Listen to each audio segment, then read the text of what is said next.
윤 대통령이 어제 신년사에서는 대북 메시지는 없었습니다. 그런데 곧바로 북한의 미사일 도발을 이유로 도발 때문에 지하 벙커로 자리를 옮겨서 응징을 했는데요. 일단 화면부터 만나보겠습니다. 도발에는 반드시 혹독한 대가가 따른다는 사실을 깨닫게 해야 합니다. 분명한 메시지를 줘야 하고 두려워하거나 주저해서는 절대 안 됩니다.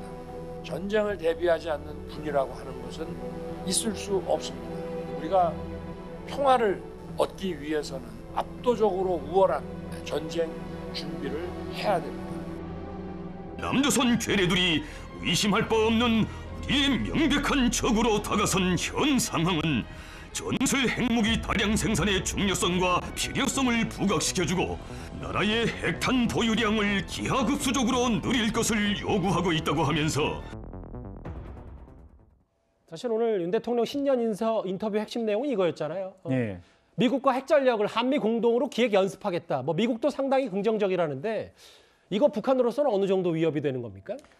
지금까지 윤석열 정부가 들어와서 시정일관이 이야기했던 것이 확장 억제력의 실행력을 높이겠다 이렇게 했습니다. 그러면 확장 억제력의 실행력을 높인다는 게 도대체 무엇인지 이에 대해서 이제 뚜렷한 그 메시지가 없었는데 이번에 윤석열 대통령이 구체적으로 기획 및 연습도 이제 한미가 공동으로 한다 이렇게 또 미국이 여기서 긍정적인 입장을 표시했다고 한 것은 김정은에 대한 대단히 큰 위협적인 그런 메시지로 다가갈 거라고 생각합니다. 그러니까 이제 미국과 우리가 좀 더 핵 공유를 많이 한다는 게 당연하죠. 단순히 무슨 전략 폭격기 오고 이런 차원이 네. 북한으로서는 그 정도 위협 수준이 아닌 거잖아요. 지금까지는 그 미국의 이제 전략 자산이 얻은 또 그다음에 이제 확장 억제력에서 모든 결정권은 이제 미국이 있었습니다. 그런데 이번에 윤석열 대통령이 이렇게 공동으로 기획 조인트 플레인이라는 말을 처음 언급했기 때문에 결국은 미국의 핵 공유에서 우리 대한민국의 발언권과 몫이 대단히 커졌다고 볼 수 있습니다.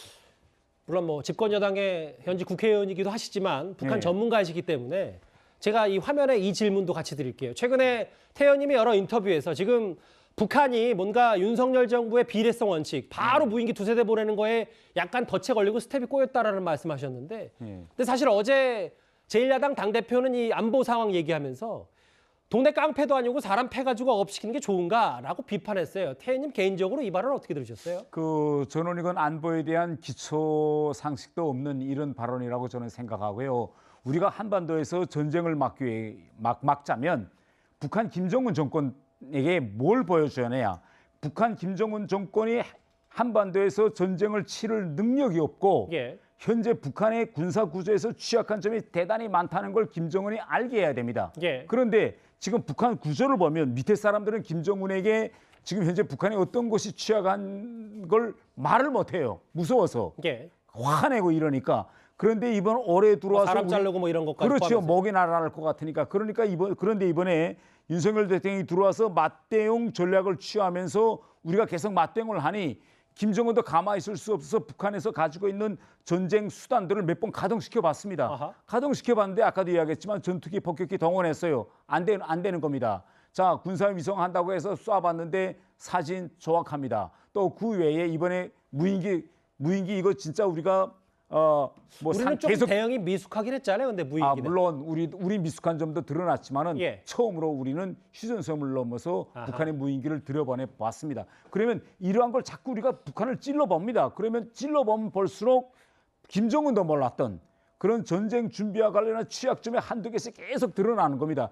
이렇게 미흡한 점을 우리가 김정은에게 알게 하는 것이 저는 한반도의 평화를 우리가 관리하고 전쟁을 막는 또 하나의 억제 기능이라고 저는 생각합니다. 그래서 지금 집권 2년차 비례 대응 이 부분은 충분히 높은 평가를 받을 만하다. 당연히 생각이고요. 그렇죠. 우리가 지금까지 5년 동안에 문재인 정부에서 군사 훈련도 하지 않고 북한이 미사일을 쏴도 도발이란 도발자도 꺼내지 못하고 미미하게 대응했기 때문에 김정은이 자기가 정말 한반도를 좌우지할 수 있다고 생각했는데 바로 윤석열 정부가 들어와서 비례 대응을 하니까 북한이 가지고 있는 모든 허점들이 드러나고 있는 거죠.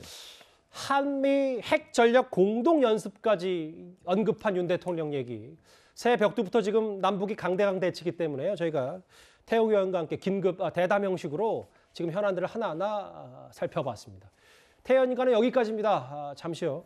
태 의원님 인사하시기 전에 저희 뉴스탑 텔의 자랑 댓글 한번 같이 보실까요? 예. 새해에는 여야 할 것 없이 민생과 안보에 신경 써주세요. 여야 공이 말씀하시는 것 같고요. 예. 칠곡 할매들 멋지세요. 글씨체 너무 좋아요. 연합장에 이제 아로 새겨진 이제 할매글 한글 깨친 이 할머니들의 글씨체 말씀하신 것 같습니다. 예. 정치일 등 불편하면 민주주의 후퇴인가 뭐 이 말 비판하셨고요. 이재명 대표 발언이 농담이라고 웃은 사람 손들어 보세요라고 하셨습니다. 마지막 보겠습니다.